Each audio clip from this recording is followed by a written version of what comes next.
Tudo bem, tá tranquilo. Raquel, por favor.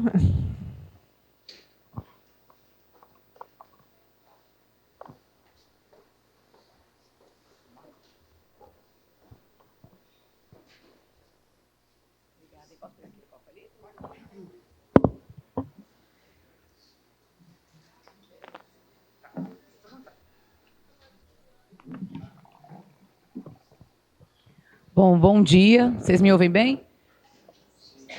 Vou tentar ficar sentada aqui. Normalmente eu falo de pé, mas vou tentar me conter.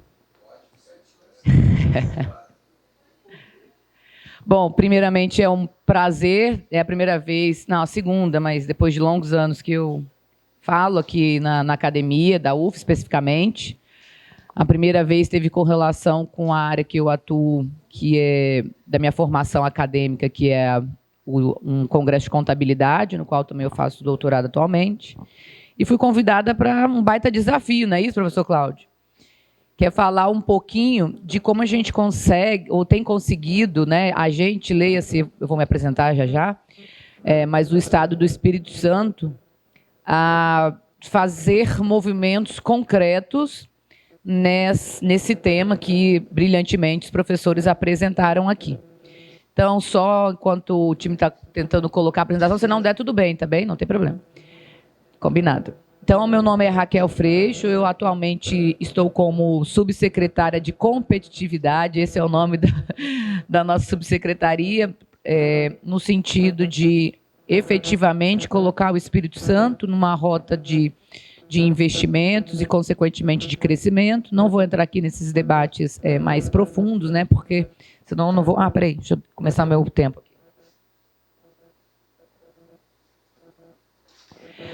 Estou desde 2019, minha formação profissional, eu sou advogada, minha área de especialização são tributos, então eu vou também trazer um pouquinho e ver como isso pode ajudar na transição energética. Bom, vou pedir licença a vocês, se vocês já souberem alguns termos, que possivelmente já o sabem, mas eu vou fazer só uma construção lógica aqui do raciocínio, para que vocês entendam como que nós hoje, no governo do Estado, chegamos a algumas ações. Então, eu não tenho nem currículo para chegar nem perto numa discussão tão profunda como apresentadas pelos professores anteriores, como o nascimento e o porquê dessas perguntas relacionadas à transição energética, né? Desses paradoxos que o professor foi levantando ali. Eu já virei para a professora e falei, calma, mas e agora? A gente continua avançando na energia solar ou não? Muda a pergunta, de qual ponto de vista? Então, não vai ser esse o objetivo da minha fala, mas como hoje a gente tem tratado esses assuntos, só uma observação, eu não sou a única que trabalha no governo do Estado com isso, de novo, tá?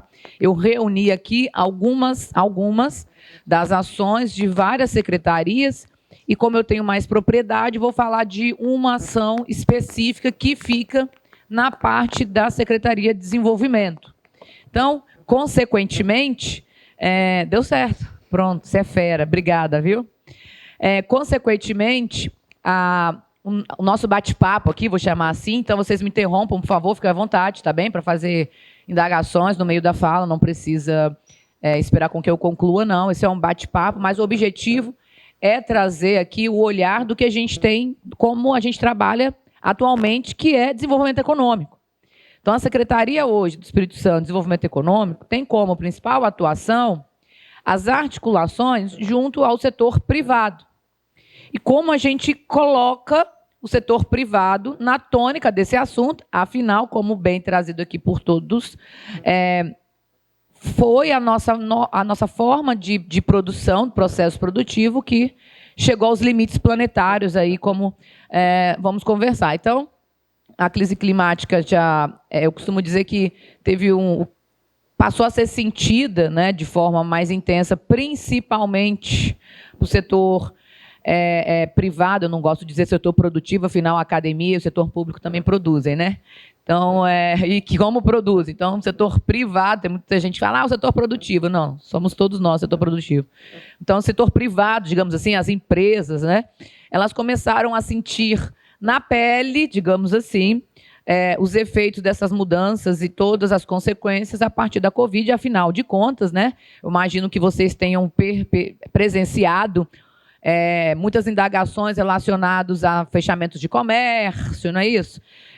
As restrições de circulação e o quanto isso gerou um conflito que, para nós aqui da academia, não é tão conflito assim. Afinal, vidas vem em primeiro lugar, a gente consegue depois fazer todas as alavancagens econômicas, mas isso foi sentido pelo setor de uma forma ainda mais intensa pela pandemia. E esse grande desafio que está relacionado às mudanças climáticas são desafios muito relacionados, como o professor muito bem mencionou aqui. Professor, não é complementação, tá bem? De novo, é só, uma linha de raciocínio aqui, por favor. Há os desafios da nossa forma de consumo. O professor mencionou aqui como tem sido realizado e como vai se dar essas novas formas de extração a partir das fontes renováveis relacionadas ao Congo, né? O professor explicou muito bem sobre isso. E a gente tem hoje um grande desafio que é a oferta de muitos produtos e serviços. Eu estou vendo aqui no auditório, eu achava que em alguns eventos que eu participo, sabe, eu era mais nova, mas eu já saí dessa fase, né? Então acho que eu estou no campo das mais velhas aqui. Tem muita gente da geração Z, né, que tem se dito muito, que é a geração de vocês, a nossa, mas que vai potenciar. Oi? Então, passei longe, assim. É o espírito de Peter Pan que bateu aqui agora, mas já passou. É isso. Então, um dos grandes desafios é que, além da gente ter que renovar, né, repensar o nosso processo produtivo, quanto mais oferta, quanto mais variedade eu tenho, e ainda muito relacionado à atividade, à lógica linear econômica, em que eu tenho o processo produtivo, eu tenho a extração, o processo produtivo, o consumo e o descarte, eu ainda tenho essa lógica, né? A professora economista, a senhora me confidencializou, então a gente tem essa ainda teoria da década passada sendo retratada nos processos produtivos atuais, não se pensando um movimento de economia circular. Aliás, se pensado e se estudado na academia, tem ali alguns referenciais, existem, mas operacionalmente, no dia a dia, esse ainda é um desafio, porque a lógica linear ela ainda continua. Eu produzo, eu consumo e eu descarto. Então, enquanto ainda não se repensar de forma efetiva essa economia circular, ou seja, a iniciativa privada, né, as empresas, por exemplo, entendendo que eu faço a extração, eu produzo, eu consumo, eu descarto e eu reutilizo como uma próxima etapa do processo, nós teremos essas metas, né, de segurar aí, que é a nossa grande meta, inclusive desse nosso bate-papo aqui, é segurar os limites planetários, segurar ali o aumento da temperatura da Terra. Ela possivelmente a gente não terá êxito, como o professor bem mencionou aqui, no alcance, se a gente não repensar essa lógica. Bom, ainda a ideia é que esses grandes desafios tenham ainda mais pressão, né? O sistema, a tendência é pressionar, porque há indicativos de que a população ela tende a aumentar extraordinariamente. Então, desculpa, eu não acabei tirando aqui o referencial, mas na apresentação que eu for enviar, eu coloco o referencial teórico sem problema nenhum. Mas a expectativa é que até em 2030 a gente tenha aí 8,5 bilhões de habitantes no mundo, no Brasil 228 bilhões, nessa lógica aqui, né? De consumindo e descartando. Bom, precisamos acelerar esse movimento. Por quê? Né? E aí, o professor já trouxe algumas premissas, a gente também tem essas teorias relacionadas aos limites planetários que têm trazido embasamento científico para as nossas políticas públicas. Eu preciso pensar políticas públicas que reduzam esses limites, né? Estudiosos, o time jovem aqui, ó, tem um TED aqui para vocês, tá? Que eu sei que vocês sabem o que é isso. Então, o professor ele explica nesse TED um pouquinho dessa teoria, mas a gente tem que pensar porque os limites estão iminentes. O limite hídrico, né, é o potencial limite que já está para acontecer nos próximos anos. Então, a gente tem, por exemplo, Santa Catarina, falando, né, desse contexto, Santa Catarina, não sei se vocês têm acompanhado na mídia, explodindo, né, com chuvas fortes e enchentes, e enquanto que em Manaus os navios para receber as mercadorias das indústrias localizadas ali na Zona Franca de Manaus sequer conseguem se aproximar dada a baixa do rio. Consequentemente, eu também estou falando em redução de o consumo de água para os indivíduos. Enfim, professora falando ali, né, fazer extração de lítio numa região que eu tenho uma séria crise hídrica. Então, a gente precisa repensar esses limites para onde? E a energia, como o professor mencionou, né, a gente... tudo emite energia, né? E ele, além de ser um eixo específico, ela também faz parte de todas as outras cadeias no seu processo de consumo. As empresas... Estou passando bem rapidamente para a gente chegar logo nas políticas, tá bem? Mas só para vocês entenderem a construção do raciocínio. Quando a gente também fala no processo de descarbonização, de emissão de CO2, muito se diz, não sei se vocês, principalmente estudantes, né, já escutaram falar do protocolo GHG, já ouviu falar? O que é isso? Vou resumir para vocês aqui, viu? Basicamente, as empresas, hoje elas possuem compromissos sendo firmados junto a organismos internacionais, a professora mencionou aqui, a Risk to Zero, a Risk to Resilience. E detalhe, o Espírito Santo já internalizou, por meio de decreto, esses programas. Então, nós temos que cumprir essas metas envolvendo todos os setores, iniciativa privada, poder público, sociedade. Mas, continuando, as empresas ainda, nos Estados Unidos, a gente tem algumas obrigações contábeis relacionadas a esse tema, mas elas ainda não são obrigadas, sob pena de multa e fechamento das atividades, por exemplo, a aderir a essas metas de descarbonização. Mas elas têm o feito, ok? Até por conta de toda a pressão de consumo e da sociedade. Uma vez que elas depositam esses compromissos internacionalmente, existem padrões internacionais para análise e verificação se essas ações que estão sendo realizadas pelas empresas alcançarão a redução de metas propostas no que se refere à emissão de gases de efeito estufa. E hoje o padrão internacional é esse protocolo. E ele divide as atividades econômicas para fins de mensuração dessas emissões em 3 grandes escopos. O chamado escopo 1. O escopo 1 é toda a emissão de gás de efeito estufa emitido no processo produtivo interno das empresas. Então, uma indústria automobilística. Toda a linha de produção, por exemplo, todo o consumo gerado naquela atividade dela, propriamente dita, na sua planta, ok? É considerado escopo 1. Então, como as empresas terão que realizar ações com o uso da tecnologia, como o professor bem mencionou, trazendo equipamentos mais modernos, que emitem menos gases, que não usem, por exemplo, nas suas movimentações, diesel, etc. Enfim, tudo que ela consegue reduzir dentro do escopo 1. A gente tem o chamado escopo 2, e aí dá mais ênfase ainda à energia e à matriz elétrica, que é o nosso bate-papo aqui de hoje. O escopo 2 é onde essas indústrias terão que fazer a migração, ou seja, a transição das suas fontes de consumo de energia. Então, ao invés, por exemplo, de consumir diesel, como eu acabei de dizer, elas terão como fonte de energia o hidrogênio sustentável que a professora mencionou. Então, o escopo 2 é qual a fonte de energia usada no seu processo produtivo. A tendência é que ela se transforme aí, haja essa transição para que esse consumo venha a partir de energias renováveis.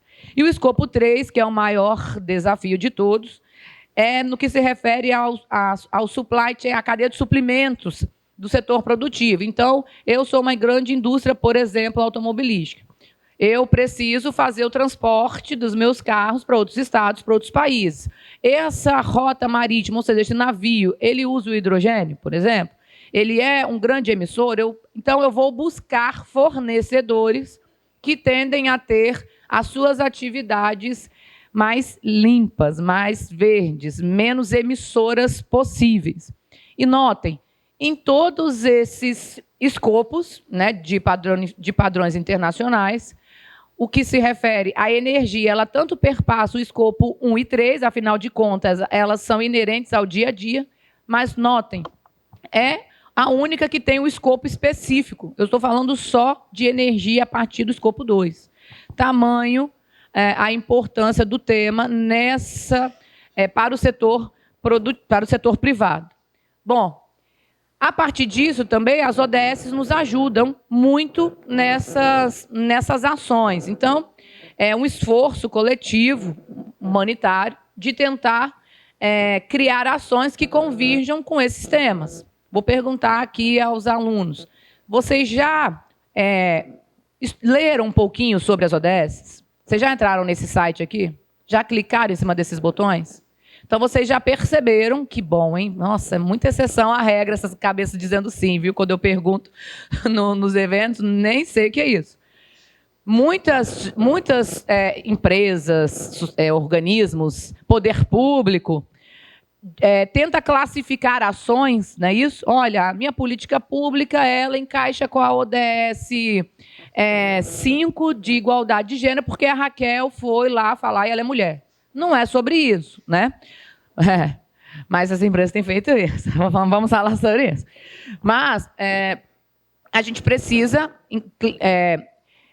estudar mais e verificar que, para fins, por exemplo, de enquadramento da ODS 05, há já métricas estabelecidas para o enquadramento ou não daquela atividade. Então, quando a gente pensa em política pública, eu penso em como eu posso ofertar políticas que auxiliarão as empresas, por exemplo, estou falando no segmento do desenvolvimento econômico, como eu falei, esse é o meu recorte, tudo bem?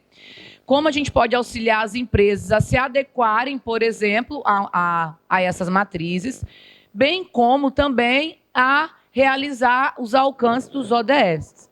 Então, como que nós, do poder público, conseguimos, por exemplo, apresentar essas plataformas para essas empresas? Bom, eu não preciso nem dizer para vossas senhorias que é um desafio, né? Deixa eu respirar, porque é cansativo. Bom, primeiro, nós estamos falando de um tema mundial. Afinal, o objetivo aqui não é que as empresas lucrem mais ou menos. O objetivo, como bem posto por um dos professores anteriores, é salvar o planeta. O professor falou, o planeta vai acabar, vai explodir. É isso, sabe? Aquele filme futurista, eu costumo dizer, olha, aquele filme que tudo fica deserto. É isso. Se nós não fizermos algo, infelizmente, é o que pode acontecer. Então, não se trata aqui tão somente do capital. Mas a gente precisa, eventualmente, mostrar para esses segmentos que dá para convergir essas agendas? Dá. Dá para eu fazer, e assim, em algumas escalas, tá bem, professor? Em algumas escalas de proporcionalidade. Quando a professora está dizendo, olha, o processo produtivo de fabricação de placa solar ou dos parques eólicos, eles são poluentes, né? O professor mencionou aqui. Mas a gente precisa, num dia a dia mais operacional, apresentar o que hoje a gente consegue já mitigar do que a gente tem no presente. Então, bom, antecipando até uma fala ao final, quando a gente pega a matriz do Espírito Santo, o nosso inventário de emissão de carbono, que inclusive é liderado por um professor aqui da academia, o Neival, ele tem liderado o nosso plano de descarbonização. Nós temos dois grandes principais, digamos, setores mais poluentes, né, no Espírito Santo. O primeiro, vocês nem vão imaginar qual é, né? Qual será? Nem é a mineração, né? Não, imagina. Mas a mineração, vale, a gente já previa isso. Mas um segundo setor que muito emite gás. Vocês conseguiriam chutar um para mim? Enquanto eu bebo água, eu jogo para vocês. Qual? Aí vocês falaram aí atrás, qual é? Qual o setor que mais polui o meio ambiente no Espírito Santo, gente? Resumindo é isso. Qual?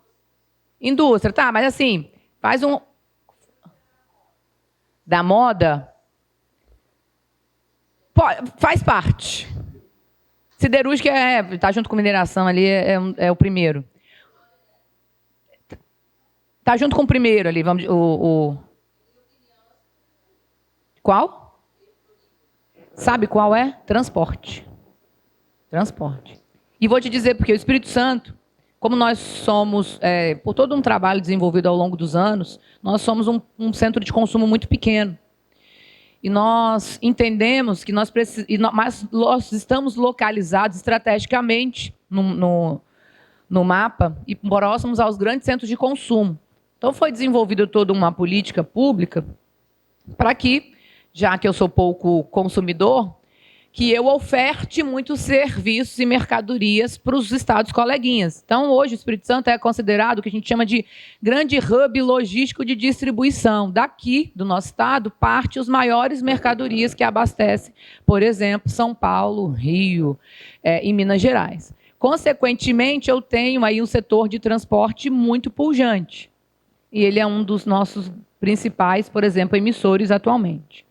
E aí, como nós pensamos hoje já nessa perspectiva mais imediata, professor, para auxiliar o segmento? Nós utilizamos uma ferramenta tributária.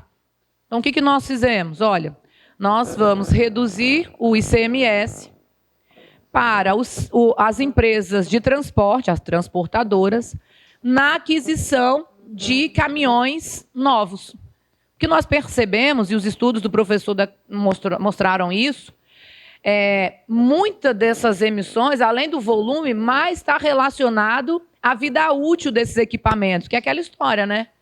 Carro velho emite mais do que carro novo. Não estou falando aqueles carro velho, né? Chiquérrimo, não. Estou falando o nosso do dia a dia. Então, caminhões, por exemplo, são grandes emissores, então nós utilizamos uma ferramenta pública, que são os incentivos, para apoiar nessa transição. E uma coisa importante, Raquel, você está abrindo mão de receita de Estado? Não é sobre isso, é sobre o que a professora bem mencionou, é sobre a escolha do momento. O incentivo fiscal, nesse exemplo, ele nasce com prazo certo para acabar. Então, ele nasce com uma perspectiva de 2 a 3 anos para fazer a substituição da frota e na sequência, retomar, por exemplo, a tributação. Então, veja, a gente consegue, na dosagem correta, fazer alguns estímulos para todos os setores. E aí, veja, a pandemia nos auxiliou muito nisso, né? Então, o Espírito Santo ele percebeu o seguinte, porque um grande desafio... um passo para trás aqui. Quando eu falei que eu respirei, é desafiador, por quê? Tudo que os professores mencionaram, né, o sistema integrado de energia, tudo isso que vocês ouviram falar aqui, ele está hoje como coordenação, digamos assim, do governo federal. Então, é o governo federal quem tem competência legal para regular esses assuntos. Okay? Então, os estados, no que se refere à energia, ele não tem muita flexibilidade de competência legal. Então, o que nós começamos a pensar? Bom, a pandemia... ela também, nós vivemos um período pandêmico associado e atrelado a um movimento político muito ruim e sem nenhum tipo de coordenação à época, né? Vocês sabem muito bem por quê. Ela gerou a necessidade, ela obrigou os estados a tomar a rédea das coisas na medida do possível. Então, nós começamos a perceber o seguinte, quando eu falo de transição energética, tem 3 principais caminhos para que a gente acelere isso. Isso não é dado nosso, é do IRENA, que é a Agência Internacional de Energias Renováveis. Então, olha, eu preciso fazer programas de eficiência energética, então, reduzir o meu consumo, eu preciso substituir as fontes fósseis para as fontes renováveis, e eu preciso da eletrificação da economia. Veja, eu não estou falando somente em eletrificação da mobilidade, ela é um eixo apenas da eletrificação da economia. Então, esses são os 3 pilares que os organismos internacionais disseram que precisam ser intensificados para que a transição energética aconteça. O professor já mencionou, então, quando a gente fala de fontes de energias renováveis, o Espírito Santo, por exemplo, ela tem potencial geração dessas fontes. Eu vou avançar aqui por conta do tempo. E nós percebemos também que mesmo num período pandêmico, e aí lembra que eu falei lá atrás, a pandemia ela trouxe essa aceleração, por exemplo, ela botou em evidência essa problemática para o setor privado? Notem o seguinte, esses são dados do IRENA também. Aqui, em verde, são os investimentos da iniciativa privada apenas, em atividades relacionadas a energias renováveis e aqui ao óleo e gás. Olhem como foram os investimentos em 2005, em 2010, em 2015, né? Como esperado, os investimentos privados alocados em iniciativas relacionadas ao óleo e gás sempre foram maiores. Olha o que acontece no primeiro semestre de 2020. E lembre-se, nós estávamos passando por quem aqui? Pelo quê? No meio da pandemia.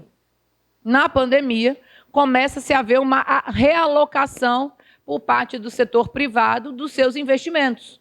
Então, começou, como a professora bem mencionou, a ser realocado esses investimentos do privado em energias renováveis, consequentemente, em projetos relacionados à sustentabilidade e transição energética.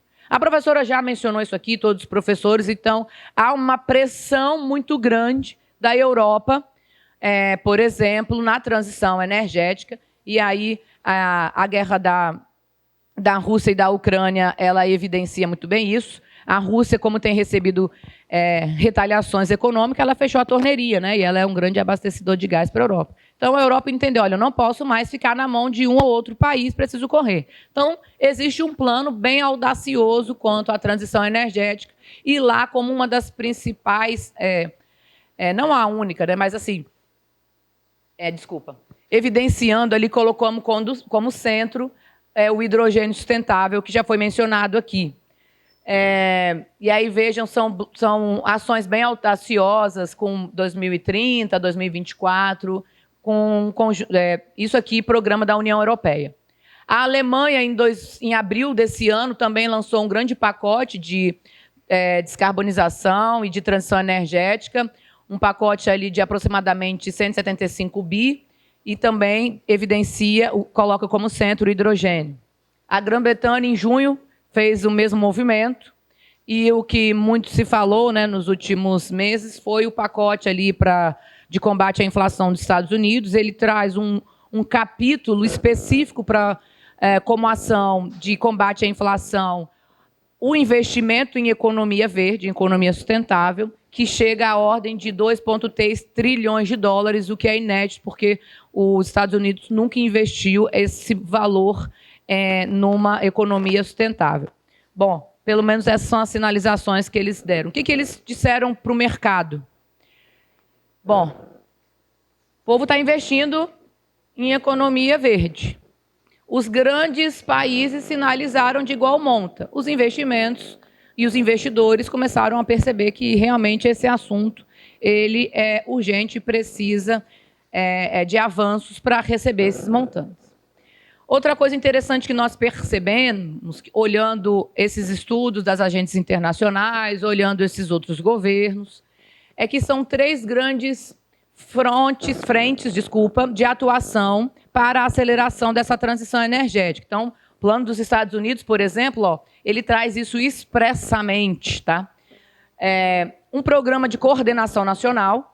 E aí, o novo governo, ele começa a fazer isso. Então, hoje a gente tem, né, indiscutivelmente, o governo Lula ele tem liderado essa agenda climática. A gente não tinha isso no ano anterior, tanto é que, prova disso, é que no governo passado foi criado, não sei se vocês têm conhecimento, chamado Consórcio Verde, que foi exatamente a colisão dos governadores, porque não havia um programa nacional. Então, eles disseram, olha, tem investimento sobrando aí no mercado, olha o movimento internacional, o Brasil e os estados não podem ficar fora disso, vamos nos unir. Obviamente, com o objetivo final de combater toda a mudança climática. Mas aí, enfim, houve a constituição da colisão, inclusive o nosso governador aqui, o Renato Casagrande, atualmente ele é o coordenador desse programa. Mas, então, o que nós percebemos continuando nos outros países? Um programa nacional. E hoje, essa agenda ela volta, dado o novo governo, para o âmbito do governo federal. Então, a colisão dos governadores ela não se diluiu, porque hoje ela soma esforços à agenda nacional, que, de novo, retoma essa pauta. Outra grande ação fundamental, financiamento. Então, para eu implementar uma usina de eólica offshore, por exemplo, requer muito dinheiro. Para eu poder desenvolver novas tecnologias, de modo a deixar o valor da energia renovável mais acessível, eu preciso de linhas de financiamento acessíveis. Então, financeiro. E, por incrível que pareça, gente, eu gosto sempre de fazer essa ressalva. Não somos nós falando, está aqui, incentivos tributários. Os incentivos tributários, quando bem utilizados, e aqui, professor, um dia, se vocês quiserem trazer essa temática, estarei é à disposição de você, afinal, eu tenho, inclusive no meu doutorado, falo exatamente sobre os incentivos e as receitas dos estados e da União, e como que ele, como toda e qualquer política pública, se muito bem coordenado, ele pode ser sinônimo de eficiência e não de renúncia fiscal. Mas, enfim, isso é um outro bate-papo. Então, esses 3 pilares, hoje, eles têm liderado as políticas públicas dos estados.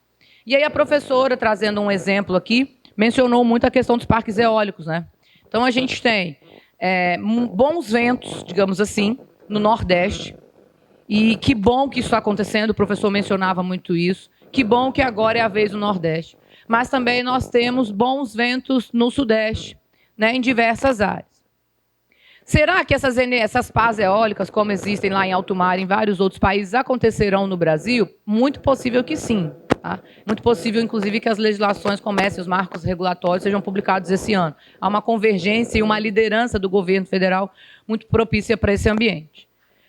Mas aqui são recomendações, por exemplo, de instalação de usinas eólicas, um programa relacionado e apresentado, inclusive, pela GIZ, que ela diz que para que esses projetos de eólica offshore eles aconteçam efetivamente no Brasil, eu preciso de algumas dimensões. E se vocês pararem para observar, todas essas dimensões muito convergem com um setor que a gente já tem muito bem desenvolvido aqui, por exemplo, que é o setor de óleo e gás. A professora mencionou de descomissionamento. O pessoal aí de trás sabe o que é descomissionamento? Oi? O que é descomissionamento? Resumindo, professora, eu não vou falar com a sua maestria, com seus termos técnicos, vou falar para... Mas o descomissionamento nada mais é do que eu retirar do mar as plataformas, por exemplo, de petróleo que hoje não tem mais uso. Então, eu descomissiono, eu retiro essas grandes plataformas do mar. Então, veja, eu tenho um processo de comissionamento, que é fazer toda a instalação daquele parque, no caso da plataforma, se for o petróleo. Aí eu tenho o processo de produção e extração do petróleo, e chega uma hora que a vida útil daquele lugar, não é isso, professor? Acertei? Pronto. Que a vida útil daquele recurso, digamos assim, que é finito, né? O petróleo é finito, ela acaba. E aí há todo um movimento muito caro e muito perigoso de fazer a retirada desses equipamentos do mar e que tem que ser feito com muita cautela, sob pena, nesse momento de grandes desastres nacionais. E o Espírito Santo já realizou descomissionamento, inclusive foi um dos estados pioneiros, por exemplo, na plataforma. Perfeito, obrigada, exatamente. Nós somos um dos cases no Brasil de descomissionamento com sucesso de plataforma. Então, veja, do início ao fim da cadeia, por exemplo, da extração de petróleo, nós aqui temos esse conjunto. Nós temos cadeia de valor, eu tenho indústria e prestadores de serviços, temos mão de obra. Consequentemente, todo esse setor também, do início ao fim, ele é considerado para esses investidores internacionais. Tudo bem, Raquel, você mencionou que o mundo, né, e os professores, a gente tem conversado sobre isso todos os dias, vivendo na pele, que o mundo está colapsando, nós precisamos fazer ações, existem protocolos e métricas internacionais que o setor privado precisa observar. O Espírito Santo, assim como o Brasil, né? Eu estou falando do Espírito Santo, por favor, gente, não no sentido, professor, de egoísmo, viu? Não a ideia não é esse, mas é a minha posição aqui hoje, né? Vocês me convidaram como subsecretário, não como professor, então eu estou fazendo só esse papel, mas enfim, o Espírito Santo, então, o Brasil, ela tem essa vocação climática, por exemplo, a geração de energia renovável, e o Espírito Santo, inclusive, tá?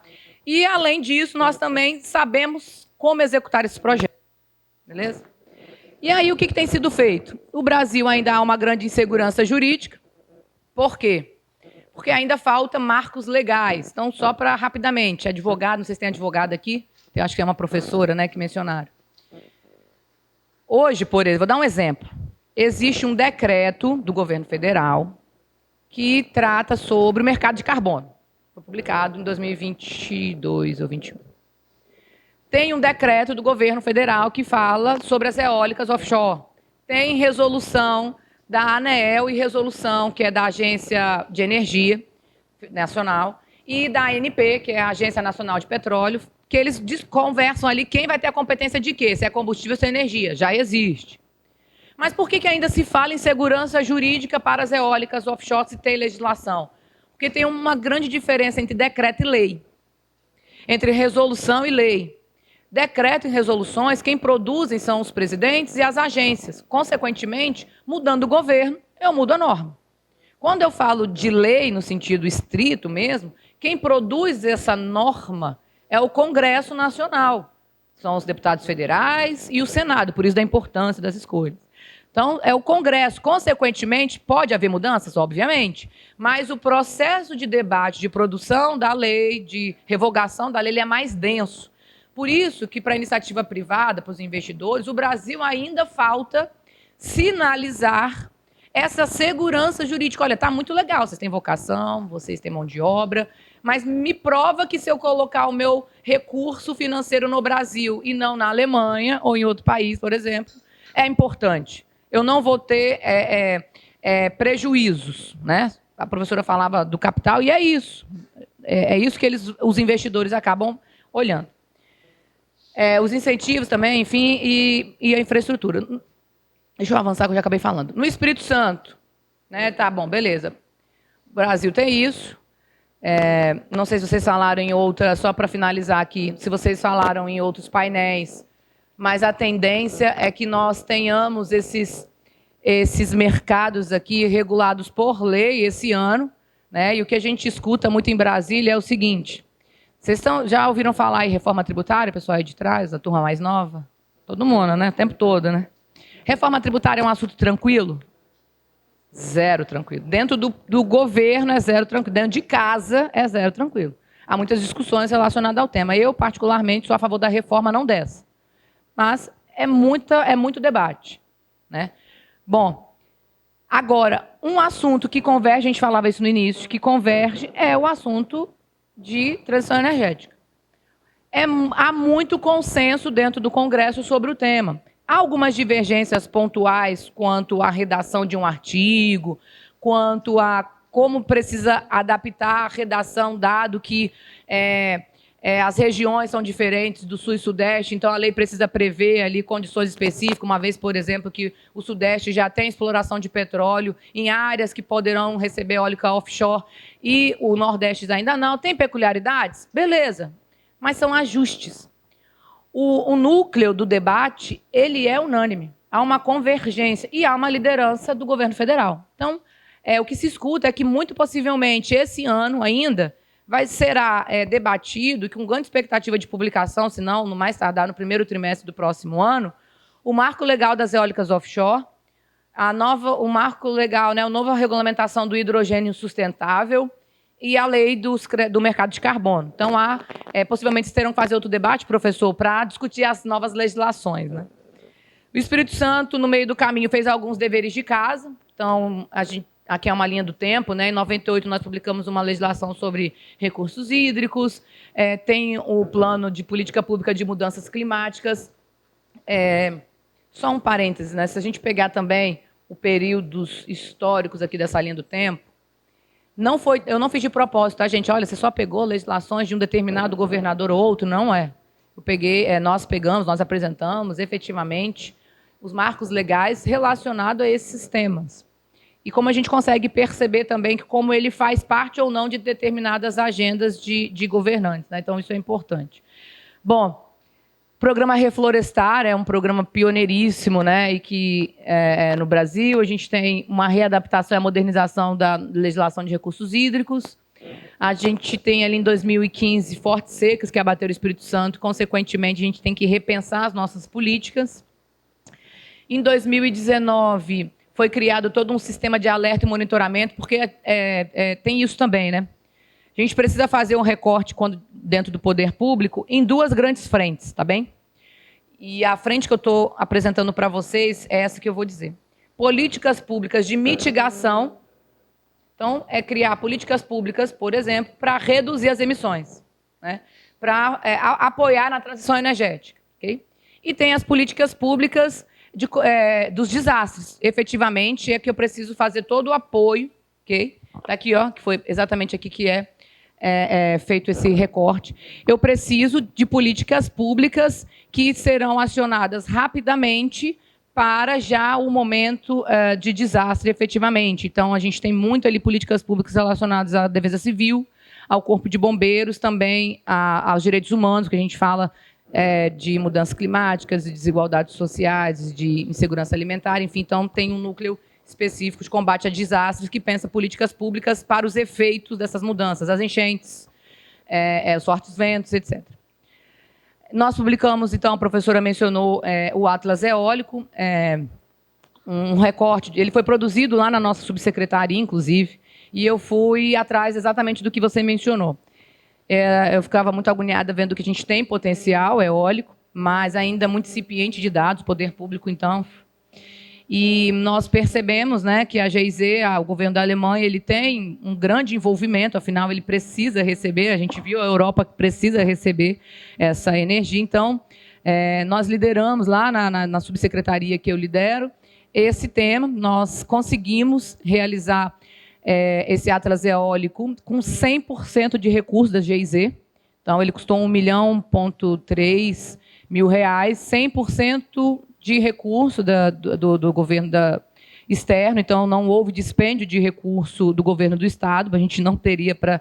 Ele ainda dados secundários, tá? Mas ele já é pautado em métricas, em metodologias internacionais, e já considerando, inclusive, essas novas turbinas, os novos tamanhos de pás eólicas, 4 minutos, os novos tamanhos de pás eólica. Então, foi bem interessante o projeto, mostrando aqui o nosso potencial. Nós atualizamos, ainda não... Isso aqui é digital, tá? Vocês conseguem fazer o cadastro gratuito, tem ali a metodologia, base de dados, vocês conseguem brincar um pouquinho. Nós temos o Atlas Solar também, ele ainda não está no formato interativo, mas já estará. Projeto de mudanças climáticas, e esse programa aqui, Gerar Rapidamente, ele foi publicado em 2021, e ele adota essas metodologias, que são metodologias sugeridas pelo IRENA, que é o Instituto Internacional de Energias Renováveis, um estudo muito interessante que diz que, para que políticas públicas de aceleração de transição energética para a iniciativa privada deem certo, eu preciso desses pilares. Nós não inventamos a roda, nós replicamos aquilo que já foi apresentado pelos cientistas. Com um detalhe, nós só incluímos esse eixo aqui a mais, o desenvolvimento regional, tá bem? Porque nós temos peculiaridades, né? Nós temos vocações climáticas em municípios com baixo IDH, com mão de obra nas prefeituras não tão especializadas. Então, esse eixo de desenvolvimento regional entra para que o Estado dê o apoio nessas regiões. Então, resumidamente, quais são as políticas públicas que englobam esse programa? Financiamentos públicos, então, o Banco de Desenvolvimento, por exemplo, oferta financiamento para aquisição de equipamentos novos, etc., com linhas mais acessíveis. Projeto em P&D, não sei se vocês viram recentemente o CEPID na mídia, eu estava ansiosa por esse projeto. Não viram? CEPID é o nosso Centro de Inovação e Tecnologia do Governo do Estado, e há 2 anos que tem 2 cientistas trabalhando nas árvores fotovoltaicas. Então, foi desenvolvido o projeto, e a partir de recurso, enfim, relacionado à pesquisa e desenvolvimento. Instrumentos regulatórios, então, de novo, eu preciso ter marcos legais, e eu consigo fazer minimamente isso também a níveis de Estado e município, por exemplo, com licenciamentos ambientais das fotovoltaicas, ou de eólicas onshore, como eu tenho vocação, ainda não tenho nenhuma, mas tenho, e eu consigo fazer isso em âmbito estadual. Incentivos tributários, então, de novo, ele é uma ferramenta importante, então, desonerar equipamentos solares, equipamentos eólicos, equipamentos de hidrogênio, e também a geração dessas energias, nós o fizemos. Acesso à rede, o diálogo constante com as concessionárias é a parte mais difícil desse programa, então eu tenho que dialogar com a EDP para dizer que os projetos são importantes, etc. E o apoio institucional. Bom, é isso. Eu estou à disposição de vocês, foi bem rápido aqui, mas a gente está à disposição para... Por favor, à disposição não. Deixa eu reformular minha frase. Tem tempo de eu reformular minha frase? 42 minutos, só mais 1 minuto. Não é que eu estou à disposição, eu preciso de vocês. Nós precisamos de vocês. Vocês que estão aqui pensando, estudando, se debruçando sobre a temática. Nós que estamos ali na ponta, no meio, né? Na verdade, eu estou no meio, né? Recebendo as demandas da iniciativa privada, por exemplo, da sociedade civil. Preciso do embasamento científico de vocês para a construção e a execução dessas políticas públicas e mais, no monitoramento delas. Tá? Então, nós temos o plano de mudanças climáticas que tem como líder, e eu acho que essa é a melhor sinal que a gente poderia dar como governo, como líder e gestor do programa de mudanças climáticas, um professor dessa academia.